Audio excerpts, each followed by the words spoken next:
et leurs complices neutralisés. L'État... Le président de la République, le général d'armée Abdraman Tiani, s'est rendu ce jeudi à la base aérienne 101 de l'armée de l'air à proximité de l'aéroport international Dioré Amani de Niamey. Une visite qui fait suite à des détonations et des échanges de tirs dans la nuit du 28 au 29 janvier dans la zone. On regarde. Les images parlent d'elles-mêmes. Au sol, les corps jonchés des assaillants neutralisés, dont un Français.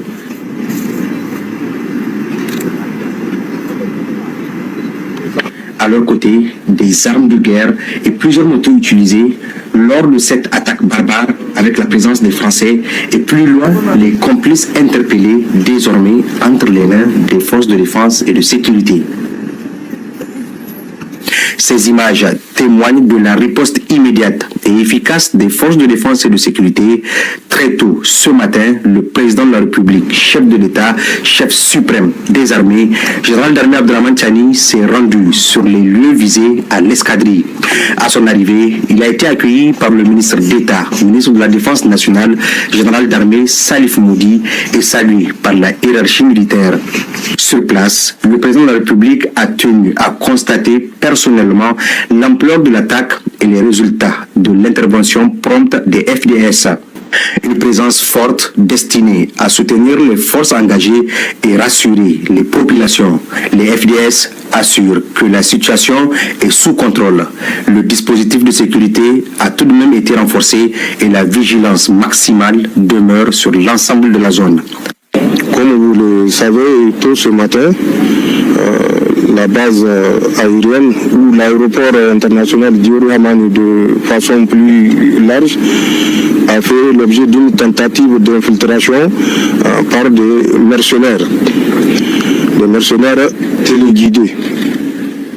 C'est l'occasion pour nous de venir prendre contact avec l'ensemble des forces de défense et de sécurité ainsi que nos partenaires russes pour leur prompte réaction. Réaction qui a permis dans les 20 minutes qui suivent de mettre l'ennemi totalement en déroute. Certains sont neutralisés sur le champ, d'autres ont été neutralisés dans leur panique de route.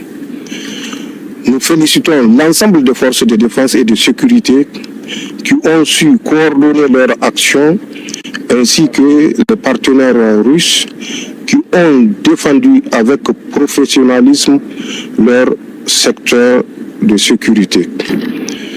Nous rappelons aux sponsors de ces mercenaires, notamment Emmanuel Macron, Patrice Talon, Alassane Ouattara, nous les avons suffisamment écoutés, aboyés, qu'ils s'apprêtent eux aussi à leur tour à nous écouter rugir. Ces images, aussi dures soient-elles, portent un message clair. La menace a été contenue et maîtrisée. Les terroristes et leurs complices neutralisés. L'État reste pleinement mobilisé pour protéger chaque citoyen. La République veille et reste debout. C'est le message du chef suprême des